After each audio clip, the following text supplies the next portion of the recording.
సృష్టి ఫెర్టిలిటీ కేసులో పోలీసుల దర్యాప్తు కొనసాగుతోంది. ఇప్పటికే డాక్టర్ నమ్రతను కస్టడీకి తీసుకుని విచారించిన పోలీసులు సంచలన విషయాలను బయటపెట్టారు.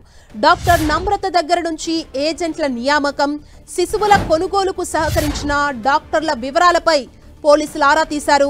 ఇక నమ్రత గత 10 ఏళ్లుగా సరోగసి ముసుగులో కోట్ల రూపాయలు వసూలు చేసినట్లు తేల్చారు పోలీసులు. అలాగే హైదరాబాద్, విశాఖ, విజయవాడలో సరోగసి కోసం వచ్చే దంపతులకు వేర్వేరు రికార్డులు మెయింటైన్ చేసినట్లు గుర్తించారు. ప్రస్తుతం నమ్రత కస్టడీ ముగియటంతో మరోసారి నమ్రతను కస్టడీకి కోరనున్నారు పోలీసులు.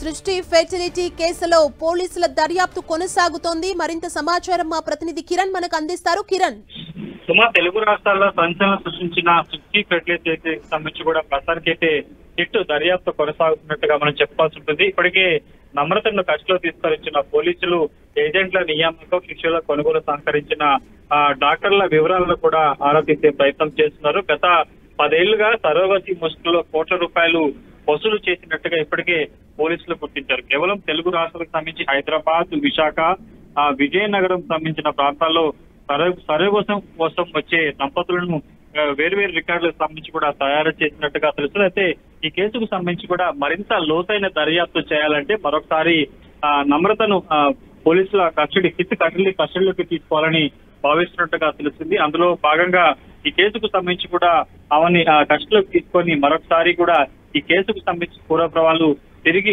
తెలుసుకునే ప్రయత్నం కూడా సిట్టు, ఎందుకంటే ఇప్పటికే హైదరాబాద్ అటు గోపాలపురం పోలీసు సంబంధించి కూడా లోతైన దర్యాప్తు చేశారు. 100ల కొద్ది సంబంధించిన వివరాలు సేకరించారు. ఈ ఎంటైర్ ముసుగుకు సంబంధించి కూడా చాలా కీలక వివరాలు సేకరించిన నేపథ్యంలో, ఎందుకంటే కేవలం 1, 2, 3 కేసులు కాదు, 10ల కొద్ది సంబంధించిన కేసులు 2 తెలుగు రాష్ట్రాల నమోదవుల నేపథ్యంలో ఈ కేసుకు సంబంధించి కూడా ఇటు సిట్టుకు బదిలీ చేసేటప్పుడు పోలీసు అధికారులు కూడా నిర్ణయం తీసుకున్న నేపథ్యంలో మరొకసారి ఇటు సిట్టు బృందం కూడా నమ్రతను మరొకసారి కస్టడీలోకి తీసుకొని విచారించే ప్రయత్నం చేస్తున్నట్టుగా తెలుస్తుంది. దీనికి సంబంధించి నమ్రతని ఎప్పుడు కస్టడీలోకి తీసుకుంటారు ఏంటనే కొంత సమాచారం కూడా తెలియాల్సింది. Thank you Kiran.